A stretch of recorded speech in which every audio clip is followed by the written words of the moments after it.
दोस्तों, कभी कभी जिंदगी की राहों में एक गीत आता है जो हमें रुक कर सोचने पर मजबूर कर देता है। वो गीत जो हंसी की चमक और आंसुओं की नमी को एक साथ बांध लेता है। सोचिए ज़रा, वो पुरानी शामें जब रेडियो पर आवाज़ें गूंजती थीं और दिल की धड़कनें थम सी जाती थीं। आज ऐसी ही एक दास्तान सुनाने आया हूँ जहाँ संगीत की लहरें यादों की बारिश बनकर बरसती हैं।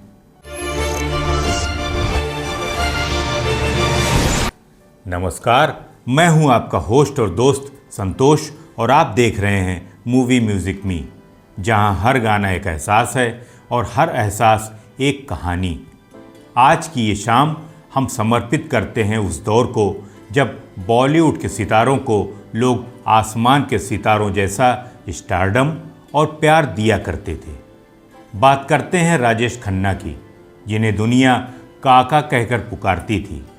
वो सुपरस्टार जिनकी मुस्कान में लाखों दिलों की धड़कन छुपी थी। लेकिन ज़रा ठहरिए, ये कहानी सिर्फ चमक दमक की नहीं, बल्कि उन छुपे हुए दर्दों की भी है जो सफलता की कीमत चुकाती हैं। चलिए वक्त की परतें खोलते हैं। साल था 1966। राजेश खन्ना ने अपना सफ़र शुरू किया फिल्म आखिरी खत से। शुरुआती दिन मुश्किल थे, जैसे कोई नदी अपनी राह तलाश रही हो। कुछ फिल्में आईं, लेकिन असली जादू तो 1969 में हुआ, फिल्म आराधना से।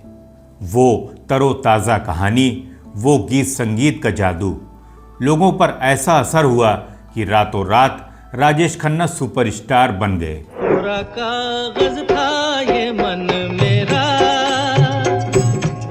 क्या आप कल्पना कर सकते हैं, एक फिल्म और जीवन बदल गया।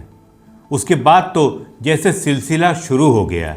आन मिलो सजना, अच्छा तो हम चलते हैं, फिर कब मिलोगे, कटी पतंग, ये शाम मस्तानी मदहोश किए जा, दो रास्ते, खिजा के फूल पे आती कभी बहार नहीं, सच्चा झूठा, दिल सच्चा और चेहरा झूठा, दिल सच्चा और चेहरा झूठा। एक के बाद एक सुपर हिट।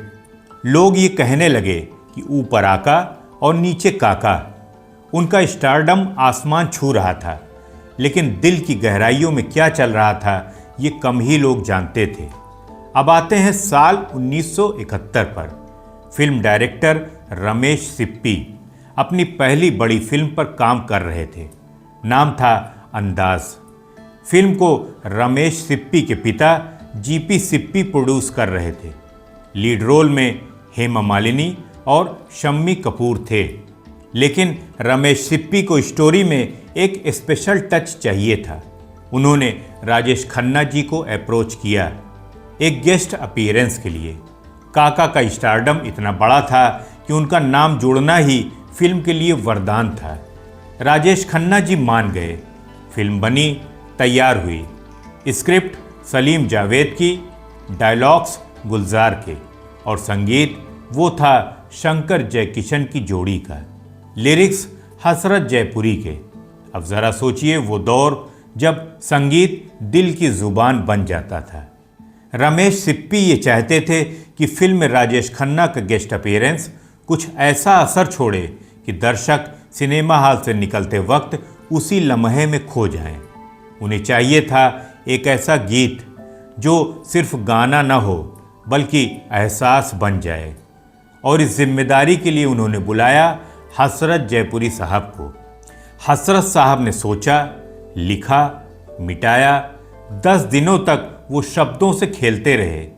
हर रोज़ कुछ पंक्तियाँ बनती और कुछ मिट जाती।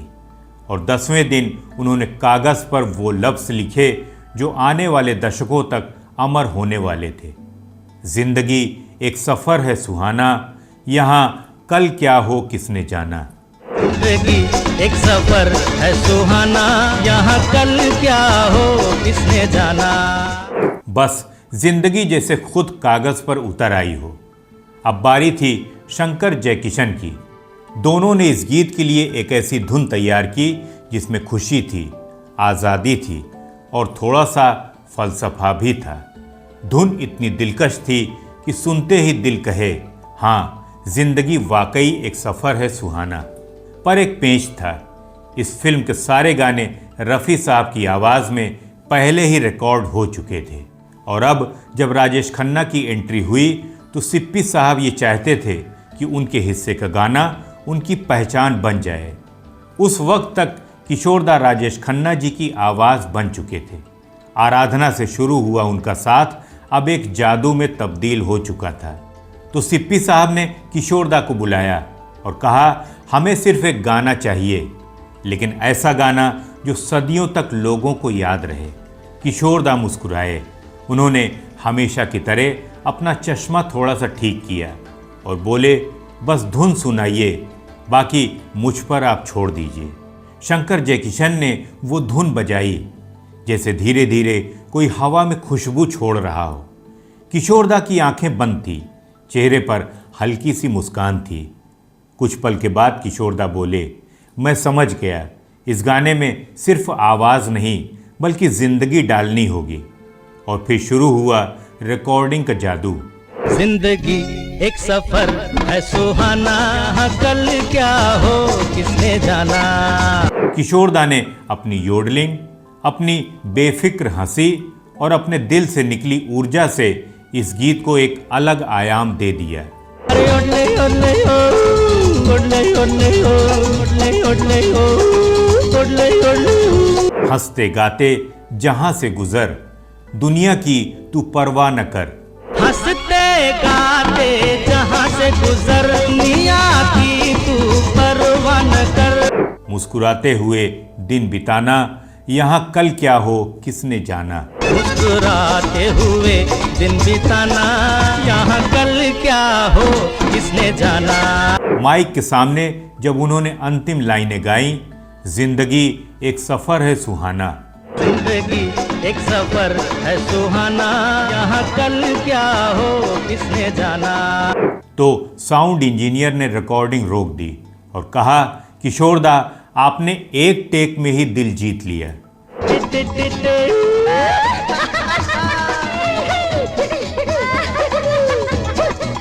गाना जब पूरा हुआ तो पूरा स्टूडियो खामोश था। बस बज रही थी वो धुन जो आज भी हर दिल में बसती है। कहते हैं उस वक्त शंकर जयकिशन साहब की आंखों में खुशी के आंसू थे, क्योंकि जिस तरह का गीत सिप्पी साहब चाहते थे वो मिल चुका था।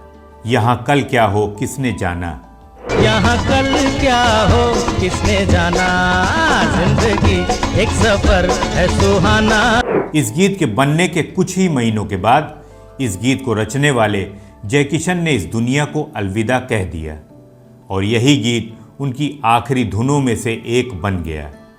कितनी अजीब बात है ना, जिस गाने ने जिंदगी को गाया वो खुद किसी का अंतिम सुर बनकर दर्ज हो गया। फिल्म के सारे गाने एक से बढ़कर एक, लेकिन ये गीत ऐसा जो लोगों की रूह में उतर गया। जिंदगी एक सफ़र है सुहाना, यहाँ कल क्या हो किसने जाना। जिंदगी एक सफर है सुहाना, यहाँ कल क्या हो किसने जाना। ये गाना 3 वर्जन में बना। किशोर कुमार की दमदार आवाज़ के अलावा भी ये गीत मोहम्मद रफ़ी साहब की आवाज़ में भी रिकॉर्ड किया गया। जिंदगी एक सफर है सुहाना, यहाँ कल क्या हो किसने जाना। और आशा भोसले ने भी ये गीत अपनी मधुर आवाज़ में गाया था। जिंदगी एक सफर है सुहाना, यहाँ कल क्या हो किसने जाना। देखा जाए तो किशोरदा का यही गीत अंदाज का सबसे महत्वपूर्ण गाना बन गया। अब सुनिए वो दिलचस्प किस्सा जो राजेश खन्ना को रुला गया। फिल्म अंदाज का प्रीमियर बेंगलुरु में हुआ था। रिलीज से पहले का वो शाम राजेश खन्ना बाहर निकले और क्या देखा, करीब 20 मील लंबी सड़क और हर तरफ उनके फैंस, सिर ही सिर, नारे गूंज रहे थे, काका काका। लोग दूर से आए थे बस एक झलक के लिए। राजेश खन्ना ने खुद एक इंटरव्यू में बताया था कि वो नज़ारा देखकर उन्हें लगा जैसे वो भगवान के करीब पहुंच गए हों। सफलता की वो हैरत अंगेज ताकत, वो उस भीड़ को देखकर इतने भावुक हो गए कि वो फूट फूट कर रोए जैसे कोई बच्चा। साल 1971 के किशोरदा के 2 गाने, ये जो मोहब्बत है, ये जो मोहब्बत है ये उनका है काम, और जिंदगी एक सफ़र है सुहाना को फिल्म फेयर में नॉमिनेशन मिला, लेकिन चुना गया मुकेश जी का पहचान फिल्म का गीत, सबसे बड़ा नादान वही है। सबसे बड़ा नादान वही है जो समझे नादान मुझे। दोस्तों, जिंदगी एक सफ़र है सुहाना ये गाना इतना पॉपुलर हुआ कि फिल्म सुपरहिट हो गई। रमेश सिप्पी के करियर की पहली बड़ी कामयाबी, और राजेश खन्ना, उनका जादू और बढ़ा। लेकिन किशोरदा फिल्म फेयर अवार्ड से चूक गए, लेकिन हम सबका प्यार ही उनका सबसे बड़ा अवार्ड था और रहेगा। ये कहानी हमें सिखाती है कि ज़िंदगी सुहानी है लेकिन अनिश्चित, कल क्या हो कोई नहीं जानता। किशोरदा का ये गीत ज़िंदगी एक सफ़र, वो तो जैसे पूरी फिल्म का सार था। किशोरदा की आवाज़ में वो एनर्जी, रफ़ी साहब का टच और आशा जी की मिठास। सोचिए ज़रा वो 70 का दौर जब रेडियो पर ये गाना बजता और लोग ठहर जाते, घरों में, बसों में, हर जगह एक गीत जो हमें याद दिलाता, जी लो आज को, कल की किसे खबर।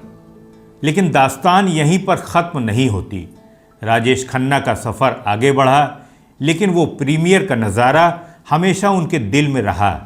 एक बार उन्होंने कहा था कि फैंस का प्यार देखकर लगा कि सफलता कितनी मीठी और डरावनी होती है। तो दोस्तों, क्या आपने राजेश खन्ना और किशोरदा के इस गीत ज़िंदगी एक सफ़र है सुहाना का वो स्पेशल वर्जन सुना था, जहां रफ़ी साहब और आशा जी की आवाज़ें मिलती हैं? इस गीत के तीनों वर्जन में से आपको किसका वर्जन सबसे ज़्यादा अच्छा लगता है और क्यों लगता है? कमेंट्स में ज़रूर बताइएगा। और हाँ, अगर आपको हमारी ये दास्तान पसंद आई हो तो लाइक, शेयर और सब्सक्राइब करना न भूलें। मैं फिर मिलूँगा आपसे एक और सुरमई कहानी के साथ। तब तक संगीत से जुड़े रहिए और मूवी म्यूज़िक में देखते रहिए। नमस्कार।